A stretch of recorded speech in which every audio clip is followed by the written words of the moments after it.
Hello, and welcome to Ritzville, Washington. It's nestled in eastern Washington along Interstate 90 and is about 60 miles west of Spokane, the nearest city. Let's first take a look at the Railroad History Museum. That's it just ahead of us on the left. As you can see, there is plenty of parking on this mid-October day.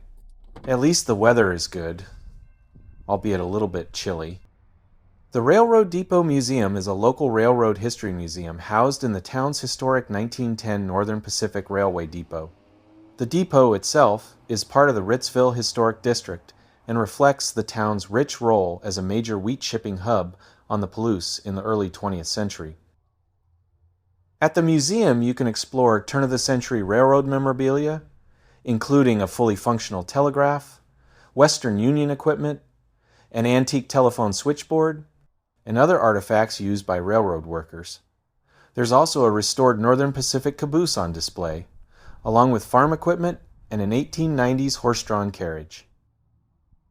The museum's exhibits offer insights into both the operational side of historic railroading and how the railroad shaped daily life in Ritzville and surrounding farm communities. Guided tours are available on request. The Depot Museum typically is open from noon to 4 p.m. Thursday through Saturday from Memorial Day weekend through Labor Day weekend, with tours available by appointment outside that season. Admission is by donation, and hours can vary with volunteer availability, so it's a good idea to call ahead before visiting.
Ritzville owes its existence and early prosperity to the railroad.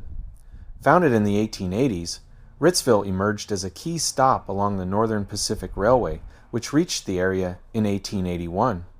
The arrival of the railroad transformed the wind-swept Palouse prairie into a bustling transportation and agricultural hub almost overnight. Farmers could now ship wheat and other crops efficiently to distant markets, helping Ritzville grow into one of the region's most important grain centers. The town was officially platted near the rail line, and businesses, hotels, grain warehouses, and elevators clustered around the tracks. Ritzville became known for its impressive brick commercial buildings, many constructed during the wheat boom years fueled by rail access. Multiple rail lines eventually converged in the town, reinforcing its role as a shipping and service center for surrounding farms. Although rail traffic declined in the mid-20th century, the railroad's legacy remains central to Ritzville's identity. The tracks shaped the town's layout, economy, and architecture, leaving a lasting imprint on its history and development.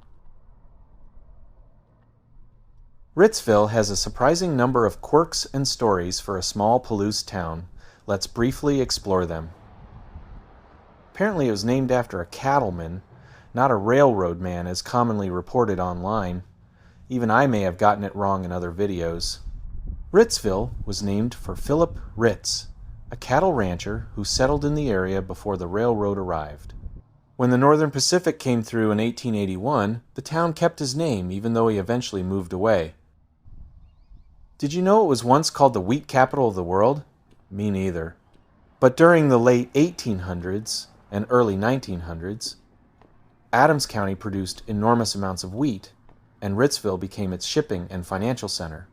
At its peak, the town had multiple banks, grand hotels, and ornate brick buildings meant to signal permanence and wealth. Ritzville's downtown architecture is unusually grand for a town its size. Many buildings were constructed with locally made bricks and featured decorative cornices, arched windows, and stone details, evidence of the optimism of the wheat boom years. I also found out that Ritzville was a dry town long before national prohibition. Saloons were restricted early on, reflecting the influence of farmers, churches, and civic leaders who wanted order and stability. So apparently they were not putting on the Ritz in Ritzville. Life on the Palouse wasn't always gentle. Early settlers described fierce winds and dust storms that could turn the sky black and strip topsoil from fields, especially before modern farming practices.